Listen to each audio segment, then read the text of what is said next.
people tend to want to buy 10th ounce government bullion coins. So especially Eagles, sometimes Maple Leafs, things like that. And the premiums on those are just out of this world. And they're going to keep being high. And you're really just paying far too much, personally, I think. So I have some different alternatives that I think are a lot better. Hello, silver fans. This is T, and you're in the place to be for silver education, acquisition, entertainment. Hey, thanks for watching, everybody.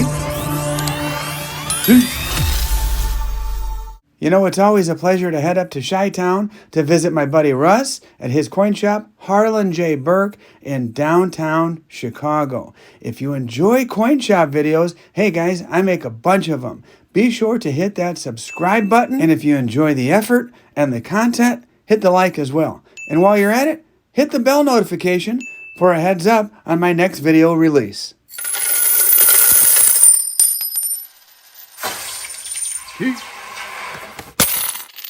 Okay, Russ, here I am back at Harlan J. Berk, your shop up here in downtown Chicago. How's it going, man? It goes. It goes. Yeah, it goes for me, too. I got lost on the way here. Happens to the best of us. You know, Mrs. T was yelling at me. And you can go and jump in the lake. And I got distracted, and next thing I know, I'm underground, Lower Wacker Drive, getting all messed up, and oh gosh. So thanks for waiting for me and your patience. Of course. So hey, what are we going to talk about today? Some gold? Yeah, I think we're going to talk about gold today, especially more geared toward the fractional side. So gold currently is $19.75 an ounce.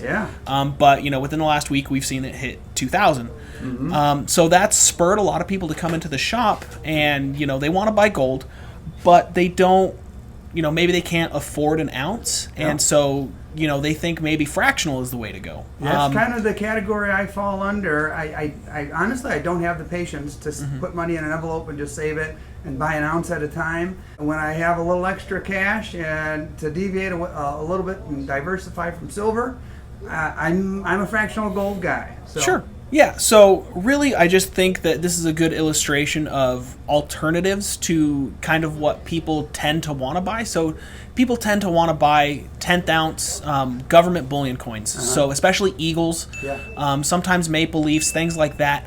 And the premiums on those are just out of this world. And they're going to keep being high. And you're really just paying far too much, personally, I think. So I have some different alternatives that I think are a lot better. So right now, a 2023 10th ounce gold Eagle, right now, I would sell those for like $272. Okay, ouch. It's like a $75 premium. Yeah. You know, in quantity, it can be done better, but it doesn't really make sense to buy them in quantity when you could buy bigger pieces. Yeah, well, multiply that by 10. You got an ounce of gold. That's $725 over spot for 1 ounce. Exactly. Yeah, that does sting. Yeah, they are very expensive, and that's why I don't recommend fractional government gold to people. Instead, I have a better alternative, or at least what I think is a better alternative. Okay. So, this is an Austrian 1 ducat. It is 0.1109 ounces of gold, so it's actually a little heavier. Okay. It's thinner. It's much thinner. It's a very thin coin. It is super thin.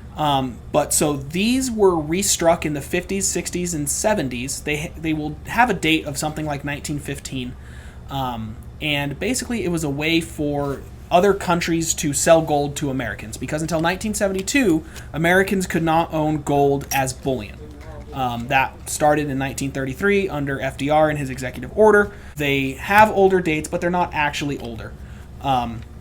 So what is great about these is how cheap they are. I would sell you one of these for $20 over spot, so $240. Okay, and it's more than 1 ounce, or 1/10 of an ounce? Exactly, it's more than 1/10 of an ounce, so you get more gold for $30 less. Okay. So Ducky. Yeah, so I think these are a really good buy. If you need something bigger, you know, your next logical step is the 1/4 ounce. Okay. So the 1/4 ounce right this second, I would charge $579 for. Okay. $579. So that's like an $85 premium. Yeah. So again, super expensive. So my go-to, what I really like, and I have several of these myself, are great Britain sovereigns. Oh yeah, I've got a sovereign or two. So a sov is 0.2354, so it's a little less than a quarter of an ounce. And right now I usually charge like plus 50 for an individual coin. So you're talking, instead of $5.79, you're talking $5.15 is where I would be at with those. Okay. It's $479 worth of gold, worth of melt. Okay. So they're like $515. But yes, these can be really old. I sold a guy a few out of this roll that were from the 1870s. Wow. They really don't have a lot of collector value. Some people do absolutely collect them. Sure. And that's what's cool about these too, is that you could legitimately collect these as a coin for not much over their melt value. So I really, really like sovereigns. I really like Austrian one ducks. I have other stuff that is kind of in that same vein. Like if you need a ½ ounce of gold, we can always do something like a 4 ducat. That is incredibly thin. They are paper thin. They're very large. And those are 0.4436 of an ounce. 0.443. That's a lot of coin for. Yeah, you're right about. Very, very thin, and it's the same. It's a restrike. It wasn't actually made in 1915 or whatever the date says, but they're good gold. Yeah. And they're cheap. I don't charge more than a couple % over spot for those guys. Yeah, well, definitely something to consider. And what I truly think is the best buy right this second would be, if you can find them, an Austrian 100 krona.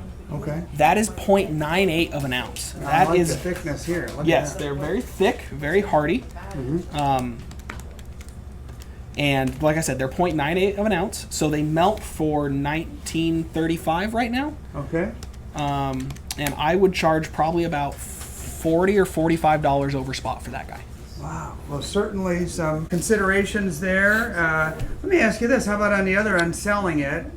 I guess the idea there is gold is gold. Sure. And you get what you get for it without any extra premium. But, are you really going to recoup any of the premium on an American Gold Eagle? I don't know the answer to that. Probably some, but... Depending. It really depends on what the market is like. So I'll speak from my personal, what we have happen.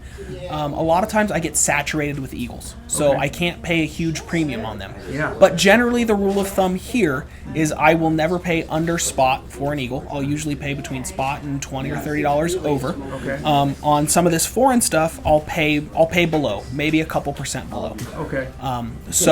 But when you're talking about a couple of %, when a one duck, so for example, if you walked in with a one duck right now, let's see,